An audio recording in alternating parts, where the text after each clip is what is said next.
ज्यावेळी मी सरांचं ट्रेनिंगमध्ये सरांनी सांगितल्या पद्धतीने पूर्ण तंतोतंत पालन केलं.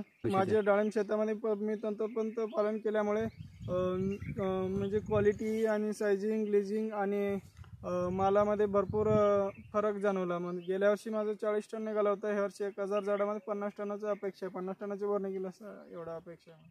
नमस्कार, माझं नाव रमेश विठ्ठल वाघोली, गाव खंडनाव, तालुका जत, जिल्हा सांगली.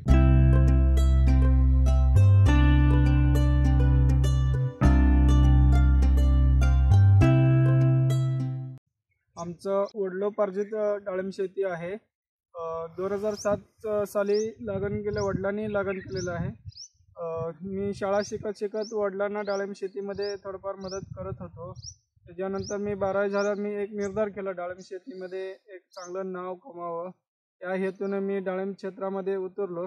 इथं डाळिंब क्षेत्र थोडंफार 2-3 वर्ष इकडं शेतकरी मित्रमंडळी, कृषी दुकानदार यांचं मार्गदर्शन घेतलो, तरी पण थोडंफार त्यांचा प्रादुर्भाव, डांब्या, तेल्या वगैरेचा याचा प्रादुर्भाव दिसू लागला.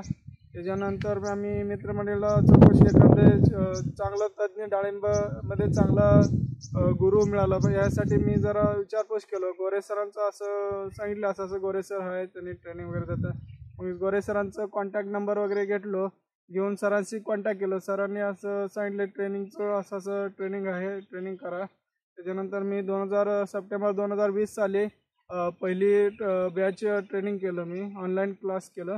त्याच्यानंतर दरवर्षी मी प्रत्येक बॅच, दरवर्षी 2-2 बॅच दरवर्षी मी ट्रेनिंग करतो.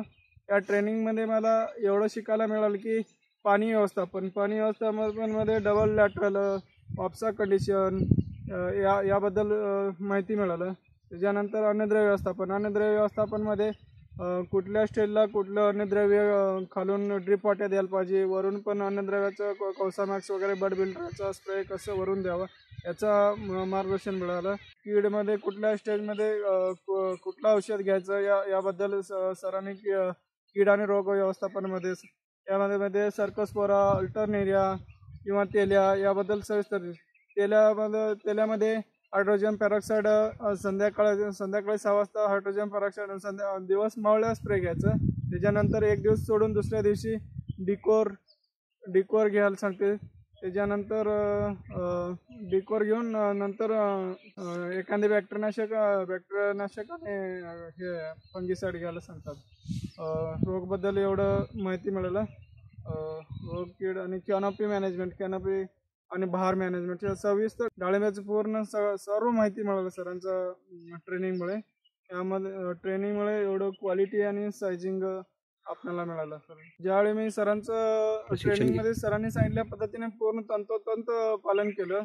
माझ्या डाळिंब शेतामध्ये मी तंतोतंत पालन केल्यामुळे म्हणजे क्वालिटी आणि सायझिंग, ग्लेजिंग आणि मालामध्ये भरपूर फरक जाणवला. म्हणजे गेल्या वर्षी माझं 40 टन निघाला होता, ह्या वर्षी 1000 झाडामध्ये 50 टनाची अपेक्षा आहे. 50 टनाची वर निघेल असं एवढा अपेक्षा. तर मी सर्व शेतकऱ्यांना विनंती करतो की श्री VT गोरे सर, डाळिंबरत्न VT गोरे सरांचं सर्वांनी ट्रेनिंग करावं.